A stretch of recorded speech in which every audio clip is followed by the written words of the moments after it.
that addresses the state of affairs conversations, different perspectives, and an all-inclusive approach to moving Nevis forward. Tune in. It's time for us to speak up. Good evening, ladies and gentlemen. Good evening to all who are listening under the sound of my voice. I am Jaedee Caines, and here in the studio with me this evening is Rohan. Rohan, I'll give you an opportunity to introduce yourself, and then we can, talk a little bit more about why we're here. Thank you, Jaedee, and good night to the listening public and to those viewing. We're here for Speak Up. All right. Yes, Rohan, put it a little bit closer to your mouth. Guys, of course, you know that we are operating in a COVID-19 environment, and as a result, we have to ensure that all of the safety protocols are followed, hence the reason why you see us, So is here with me, and we're here for Speak Up. Speak Up is a new program which will be aired weekly at 6:30 p.m. right here on the Eastern Caribbean's powerhouse, Von Radio. And the idea is to offer some social commentary, talking about things that are relevant to the island of Nevis specifically, and St. Kitts and Nevis generally. So be sure to tune in this and every Thursday night for Speak Up. Rohan, I'm sure you want to take this opportunity to say greetings to a few persons, so you can do that now. Well, it's always good to greet the wonderful people in constituency number 3 in Nevis St. George's, and this is a good night generally to all those who are listening. Of course, my family who is watching and listening, a pleasant good night to you. And to those who are tuning in now and who will be tuning in later, who will be listening some other time, yes, a pleasant good night as well.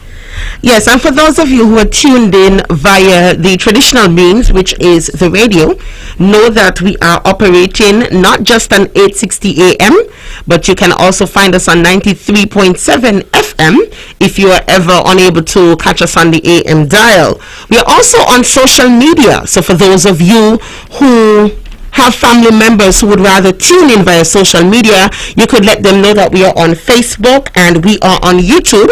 Just search for Von Radio and you will be able to find us there. I'm actually here multitasking, and as I look through my phone, I realize that yes, you can in fact see us on Von Radio. So for those of you who have family members who are more into social media, you can have them join us via that means. Okay, so we'll jump right in and we'll just let you know what we will be addressing this evening. But of course, naturally, before I do so, like Rohan, I want to say a special good evening to everyone who is tuned in, who took the opportunity to listen to us, gave us their support this evening. Naturally, I want to say a special good evening to my daughter and all of my godchildren. I have many. I also have several adopted nieces and nephews, and so I can't do anything without giving them a shout out to my parents and everyone else who is in my family. Also to all the persons who are tuned in, my family overseas, and all others who wish me well, and those who are just curious as to what this show entails. Okay.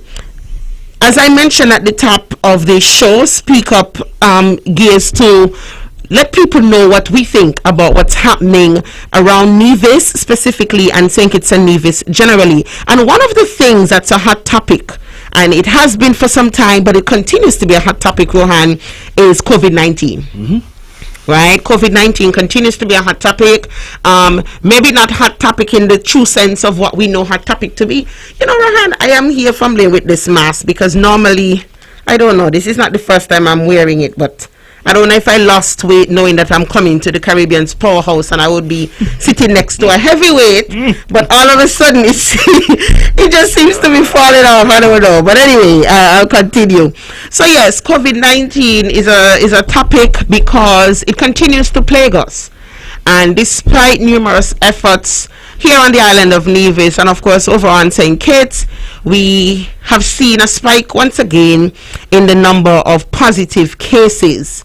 I'll take this opportunity to just record my sincere appreciation to all of the health professionals, everyone on the COVID-19 task force, anyone at all who would have had anything to do with just contributing to us managing this whole COVID-19 pandemic. I am certain that it has not been easy for you, and so we just want you to know that we truly appreciate the work that you have been doing and you continue to do. Rohan, I find though, and no system is perfect, and I do realize that we've had some flaws. Anyone who says otherwise is not seeing the true picture. We definitely have had some flaws in terms of our management, but generally I think that it has been a fairly okay effort. I want to take the opportunity though to tell our people, you included, Rohan, all of us, tell myself all the time, that we all have an individual responsibility as well. Yes, that is true. I mean, from the onset, I think that should have been a little bit more in the public square, that the ultimate responsibility for yourself as individuals rested you, in terms of ensuring that you're protected and ensuring that your family is protected, especially when you live in a family where you have high risk individuals and those who are vulnerable to the impacts of COVID-19. COVID-19 has been with us almost 2 years. Since November of 2019, the world was introduced to the coronavirus, as we call it. Introduced to St. Kitts and Nevis in March of 2020, and since then it has been a roller coaster of emotions. The day-to-day battles and struggles with the uncertainty of the virus. Many of us ask the question, what is it? Will it get here? How deadly is it? How long will it last? And we are almost 2 years on and it is still here. And as you said, we have recently had a spike in the number of cases. And what we are understanding is that that is going to continually happen until we can safely manage or mitigate against the impacts of COVID-19. And so we hear people talking about a new norm and living with COVID-19. And that is a challenge in itself, because even as we venture into a new norm, it seems as if the rights and benefits of people are being left in the old norm, if I may use that term, because people are still not particularly pleased with the end result of having gone through the rigors and been told to vaccinate and so on and so on and so on, and so people are still struggling with the new norm, and I guess it's going to be a while before the new norm becomes an actual normality for people. Sure. Of course, you look at Corona and in areas of jobs, regular lives, school life, following protocols. It's not an easy thing, even as we talk about a new norm. When you talk about jobs, across the globe, 96 million people would have been displaced out of their jobs as a result of the COVID-19. Yes. And what was particularly interesting, and it kind of comes back to home, is that 47 million of those were women.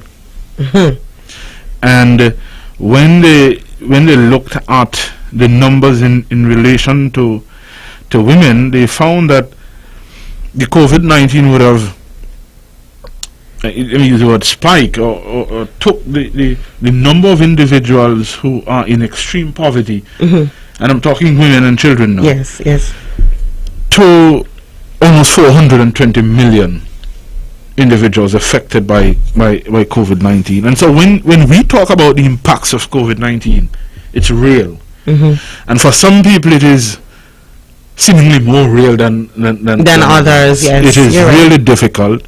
You're talking about no money, no job, no income, and we understand the correlation between living comfortably and having a job. If you don't have a job, then you're going to have some difficulties. Correct. Then that in turn plays on the on the mind. Mm-hmm. And so mental health becomes an issue. Oh, yes. And one of the things that I would have found is that your social standing, it's a battle between doing what you can to survive, Mm-hmm. and I think we understand what I'm trying to say, Yes, yes. and not doing anything, Mm-hmm. keeping your moral and ethical values, and Mm-hmm. struggling with not having anything at all. Mm-hmm. What should have happened, Jaedee, if I may, Mm-hmm. and what I recognized leading economists and international banking institutions or lending institutions or financial institutions were saying, Mm-hmm. in order to effectively navigate COVID-19 in terms of people on the poverty line and extreme poverty and people struggling, Mm-hmm. was to provide families with a sense of liquidity. Okay. And that is where the stimulus packages would have came in. Mm-hmm. People would have been getting, the monthly checks and so on to get some sense of purpose in their life, a little normality, being able to pay some bills and so on. It may not have been 100% in its what can I say, the accuracy of how it was executed in some places. Yes. Of course, we can talk about St. Kitts and Nevis and how that worked out. Mm-hmm. But that was the plan, so that families could have a sense of normalcy, and it would position the country in such a way that in a post-COVID era, they can begin to bounce back, so to speak. And in a case where, like for some of us, in some cases, we find that it's even more challenging than it is for others, because prior to COVID-19, some economies really weren't doing that well to begin with. And so COVID-19 would have really compounded the problem. I mean, and a lot of people, a lot of world leaders, they're quick to jump and say, because of COVID-19, this hasn't happened, and we weren't able to do this. And that may be so. I am not going to say, oh, that's not true. No, that I can see that. But the reality is you have to also assess a person's record and ask yourself rather, what was done prior to COVID-19? Was there any indication, any evidence? Is there any evidence to show that there was some effort, or enough, let me not say some effort, enough effort being placed into ensuring that we have an economy that is stable, and viable? And Rohan, speaking of, if I may for a second here, when I told people that we'll be on Von Radio on a weekly basis, and it's for half an hour at least in this instance, they were like, 30 minutes, what can you achieve in 30 minutes? And I said, well, the idea is to keep you wanting more, right? And it's to really generate a lot of thought. We put certain things on the table, and we hope that persons can think a little bit for themselves, because I realize that is something that is not happening quite a lot these days, where persons, I tell you something and you just take it wholesale. I mean, I'm grateful that you have such a level of trust in me, but why not then go listen to what Rohan says and get the other side of the story? So I said that to kind of segue into something else that I would have come across today.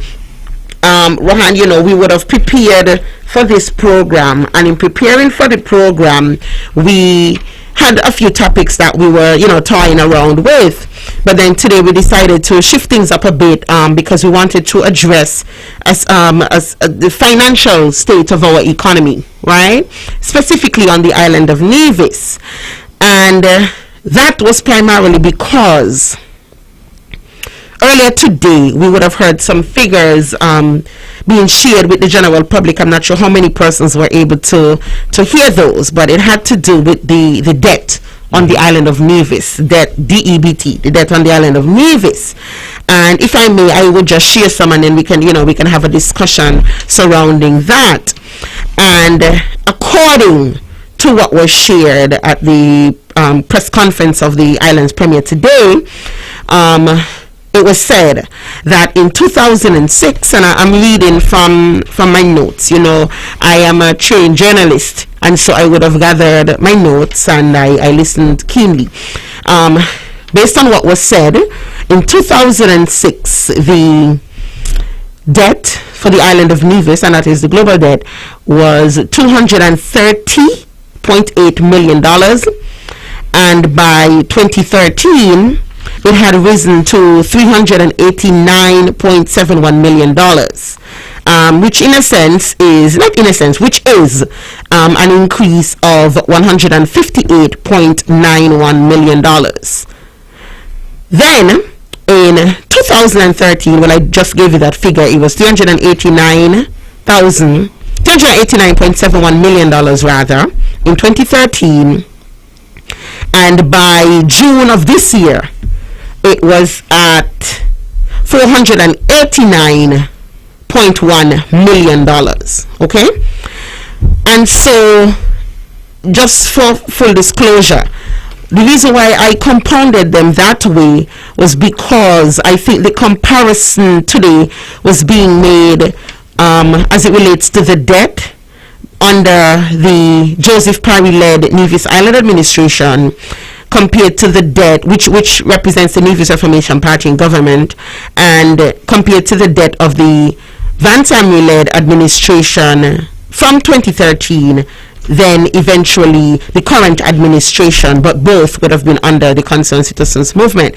So I am just sharing the figures as I would have received them today. Mm-hmm. Okay, and it's quite obvious, for persons who, you don't even have to be good at math, like Rohan. Mm-hmm. For persons, anybody can do some quick calculations, and you realize that the debt between 2016 and 2013 was higher than it was between. Let me not say what was higher. Let me not say it was higher. It accumulated to a greater portion in between 2016 and 2013 when compared to 2013 to present. Right. Well, as at June 2021, and immediately, and this is what I'm talking about, thinking and listening to different sides of the story. Immediately one would say, boy, between 2006 and 2013, the debt grew more than it did between 2013 and 2021, June. And that is true, right? Both of them were over just about a 7-year period. Actually, today was said that the latter was 8.5 years, but that is not quite true. That's 7.5 years. But be that as it may, the fact is it grew under both administrations. However, it grew by more between 2006 and 2013. But let us ask ourselves, and this is where I want us to think for ourselves, what happened between both periods?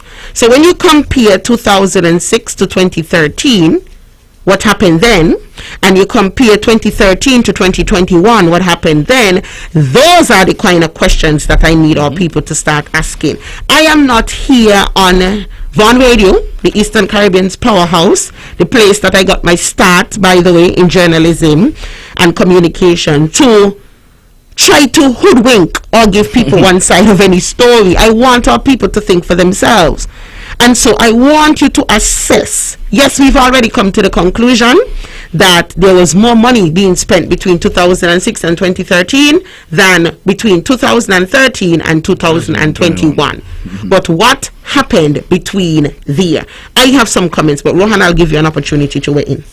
Yeah, that is fundamentally the crux of the matter. What happened in that 7.5 year span, 2006 and 13, and I think, and if we don't remember, let me give you a little reminder. 2008 saw the beginning of probably the greatest financial depression we have seen in our history, and it was during that period of time when the world kind of got accustomed to this whole notion of a stimulus package. How do countries rebound from the financial crisis that was being had in the United States? And of course, we have that if America sneezed in this part of the region catches the cold. And so you had the effect of that. In 2010, in that same year, no, as a matter of fact, it was 2008, Hurricane Omar caused the closure of the Four Seasons Resort and Nevis. And so you had that to deal with. So the financial crisis, the closure of the hotel. In that period, I can remember that the Premier at the time decided to invest heavily in construction boom. And so we found quite a number of entities being built during that period. There were some roadworks done as well. And the general thought was that, and those of us who have a little inclination into finance or capital projects, they are set to redound to the benefit of the small man, which in turn spend money, which in turn gives the economy some kind of life. So you had that. I think there was a housing boom during that period. There was road construction. During that period, there was also the construction of community centers et al. Man, I have some, I was just waiting for you. I'm waiting for you because I have some here. So those things happened during that period. And then we asked the question relative, what happened between 2013 and 2021? COVID. Okay. But let me go to 2013, between the period 2013 to 2014, which people would tell us the debt grew by only 21 million, I think, somewhere around there. Very small number. But why? Why was it just a small amount or relatively small amount? Simply because the island's economy began to rebound from the work done between the period 26 and 2030. And the world economy was coming slowly out of the depression. The depression. And so that kind of economic boom was being felt across the Americas. And so you had that general flow of money. Yes. All right. Fair enough. Go ahead. I will leave with this though. Since we like to do comparative analysis, for 3.5 years, the debt rose by $75 million, somewhere around here. If you are to do a progression on that,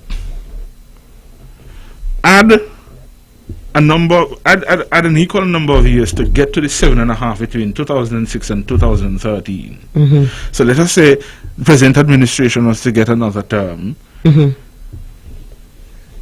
At this rate, because we by now we would know and understand that we are not going to come out of COVID-19 until probably around 2023, 2024. Okay. Of course, the economists are saying that the airline industry will not rebound until 2024. And Jaedee, I can go on and on. Yes. There's another story to tell about how small islands are going to struggle coming out of the COVID. But if you do comparative analysis, at this current pace of debt, at 7.5 years, the debt should stand at around $147 million. And Rohan, let's not forget $300 million in budgetary support from 2015 to now. The best it's ever been in the history. Correct. I mean, from the federal government. And mind you, we're so grateful, federal government, top dog.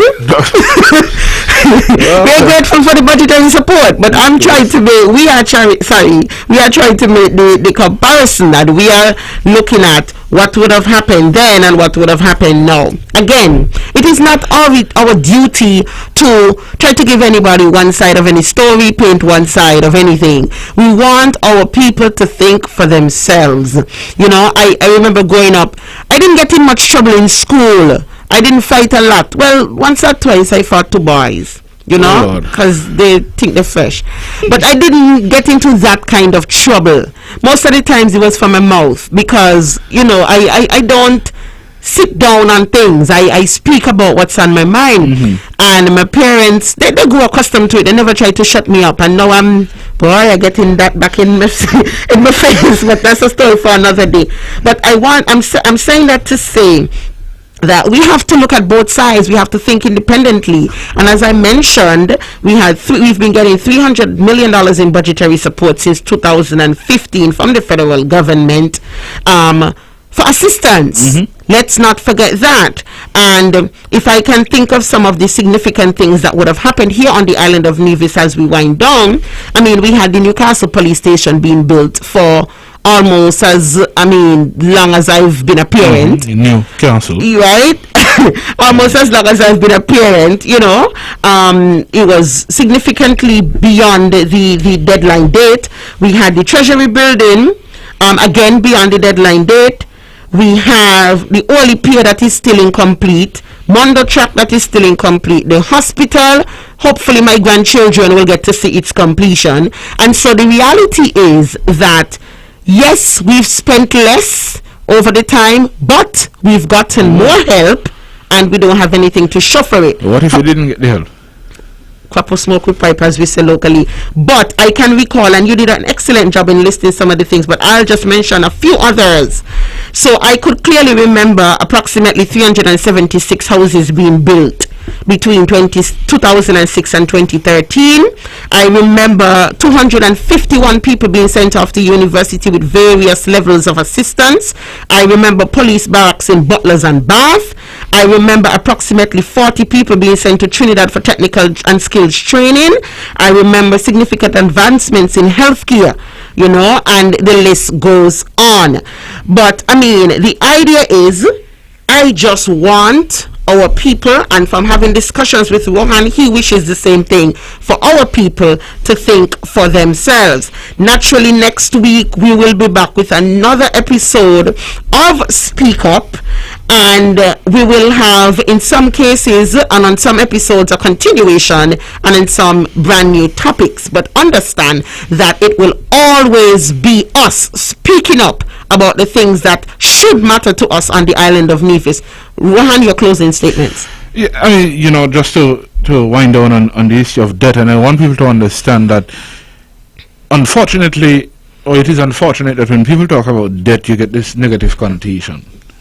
Debt isn't necessarily a bad thing, and there is some things we call good debt, and it is how we spend monies when we are accumulating debt. The problem with debt is wastage, and as you said, as we continue the conversation, we'll get into how the wastage of finances contribute to bad debt, and at the end of the day, you and I would be the ones who have to carry the burden of repaying. Kashni and Joran and Tejani and all of the children. Okay, so ladies and gentlemen, I just want to thank you guys for tuning in. I want to thank Von Radio for giving us the opportunity to bring you 30 minutes of us speaking up. Remember, the conversation does not end here. We want you, when you see us, to speak up as well, because you have some burning issues that I know you want to share. So I want to thank you so much for tuning in. Rohan? Yeah, we'll see you, or you'll see us next week, Thursday. And hear Speak us. up. Yes, and hear us. And hear us. And hear us. And hear us. Speak up, continue to speak up, and at some point in time, we'll speak up and stand up together. Thank you. And Rohan Isles, this and every Thursday on the Caribbean's powerhouse, Von Radio for Speak Up, a social commentary talk show that addresses the state of affairs on Nevis. Expect great conversations, different perspectives, and an all-inclusive approach to moving Nevis forward. Tune in. It's time for us to speak up. The views and opinions expressed on the preceding program were solely those of the participants and do not necessarily reflect the views of the Nevis Broadcasting Company Limited.